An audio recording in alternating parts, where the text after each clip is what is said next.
Right, yes, hi all, welcome to the next video. So here we go, 1975 Black Watch made by Sinclair. So it cost $24.95 to buy the pre-made one in 1975, or I think it was $17.99 if you wanted the the DIY assembly kit. So that's the sort of money that cost back in the day. So I've had this watch for a long time, never had it working.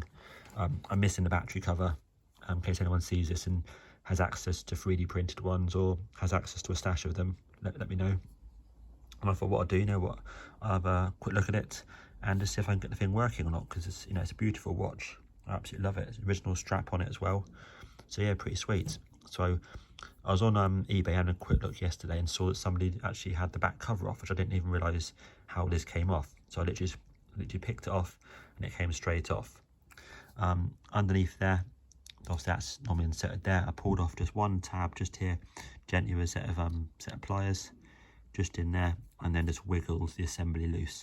Now I saw yesterday using this when I was testing it that when you look really closely at it, there's basically no contact left there between the contact where the battery goes and the circuit board. So you're actually completely missing it. That's why it obviously doesn't work. That's missing, and this one here is actually cracked here for this side. So this one here follows up here, goes round and stops at that point there, and it also goes round here and ends around the front. So there's definitely some issues here, so obviously that all needs fixing. It's very dirty as well, and if I flip it over, it's got these protection pieces here. So it looks like it's potentially two bits of metal in there, which when you press the two buttons down, I'd imagine then it touches the two contacts and obviously causes it then to turn on and flip between whatever the options are on this watch. There's an additional bit there of sort of insulation plastic, so that when you press the button down, only that small amount there touches the switches. So that's kind of the gist of how it works.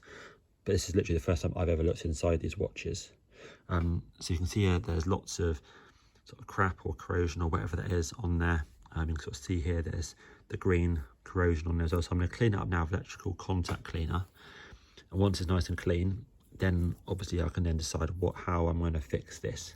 Because of course you can't go out and buy a new one of these. So I'd have to probably put tiny wires between here and the contacts, and same for this side. So whatever it needs to do, I'll try it, and then yeah, to see if it powers up, and if it does power up, then I can look at getting a battery cover for it. Right, I'm going to clean it up now, and then you might see another video in a bit. Cool. Okay, yeah, so part two, yes, so just cleaned it up. So looking at this closely, you can basically see that this side here goes around here onto this point. So obviously I can check continuity on that and see if that's broken, but that kind of actually visually looks potentially good. So that could be okay. This one here obviously has a problem on this side, so it's got a clear break here. It goes up here, goes round here. Well, this is how it appears to go. Also, I'll check closely with a magnifying glass, but yeah, it appears to go up here, round here, and then on to this point. So that's obviously repairable from there to there. And then it goes up here, round here, and it goes round to the switch, to this contact here. So if you look closely on this side, you can see it's broken. If you can see that, but it's broken at the very top there. So yeah, it definitely needs a repair from here to here, and then from here, say, to maybe back here somewhere, or directed around the other side. So that's a problem. This one here could be okay. So yeah, I'm gonna I haven't got time to repair it now, so I'm gonna post this video up as part one to this. And yeah, once I get around to fixing that, and if it works, then I'll put up the part two in the next week or so. Great, thanks all for watching. Cheers. Right then all, yep, check this out. So what I've done is just added a couple of wires on the back there. So I haven't fully connected it, but a couple of wires on the back. Oops, now it gets, this should be 3 volts. So get a 3 volt battery, put it on there. Oops. Here's some lights. Boom. Let's get a bit closer so we can see. Cool, sweet. And then these buttons here then change the settings. So I'm actually going to find the instructions, I think, online and see what these buttons actually do. Because what I've done basically is when I connect it up there, like one of those is powered up, but the other one isn't powered up. So I need to sort of put an extra wire from here onto there to have both switches powered up. Obviously this is not ideal, obviously, but this is just really so I can see if the thing works, and if it does work, then I can look at how I'm going to do this properly, basically. Cool, but at least I've got some lights on it, which is good. Right then, yes, so on the back here, I didn't actually realise this is actually a button. So there's a button there, bit of sort of, you know, the original glue on or whatever it is, and on top there is that's literally a piece of metallic, such as a bit of foil, for example. And same here, I've just removed the pieces just here because the foil is knackered. So literally there's like a tiny little sticky pad on both, and then literally just this little speck of foil here, which obviously actuates the button when you press it. So what I'm going to do now is I've obviously removed it. I'm going to finish off cleaning all this section here up, and then I'm going to put two little tiny sticky pads or something with a tiny bit of foil on top of each of those. Plus I'll replace this one here with a tiny bit of foil as well, because it looks absolutely, when you check it through the eyepiece, it's absolutely knackered. So yeah, that'll just pull off, and yeah, let's lob that on now. All right, and a quick look at that. So yep, you can see here, got a couple of bits of foil. All I did is I just used a nice thin, one of these 3M command strips for hanging up, you know, hooks and stuff on walls, and same for that piece just down there.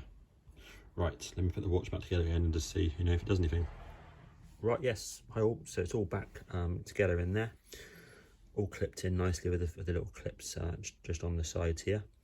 Obviously this wiring is temporary for the moment till I decide what I'm going to do, but of course I could even shorten these wires and, you know, and connect them to two batteries, but that's, you know, depends if it's worth, you know, persevering with this particular watch or not. But either way, let's just see if the thing lights up properly. So I connected up the positive on this side, and oh, there we go, boom, we're on. We are actually on. Now I want to press the buttons. Oh, there you go. So I don't want to press the buttons too hard, because obviously my finger, I can't see what I'm pressing on the back, and also my finger is resting on the wiring when I try and press these buttons in. I don't know how light they should be, probably quite light, but I want to put the back case on, attach the battery to it properly, then I can squeeze the buttons properly and see if they actually do anything, and set the watch and all this sort of stuff, as well as look at the instructions to see what buttons should actually do. So there's those two there, plus there's also this button here in the middle there, which knocks those two contacts together. So it's an interesting one, that one there is, because of course that one there is of course on the back of the watch, and of course if the watch is on the wrist, you know, you can't press it obviously very easily. So I don't know what that does. Maybe it's a master reset, I'm not quite sure, but I'll look at the instructions and then go from there. But yes, ultimately that is alive, which is really, really cool, because this, you know, I've never seen this watch working up until, you know, at half an hour ago when I started to sort of do this. So yeah, I'm really pleased. But yeah, thanks all for watching, and I might add a second part of the video once I've put the battery cover back on and tried out the buttons. Cool, nice one, cheers.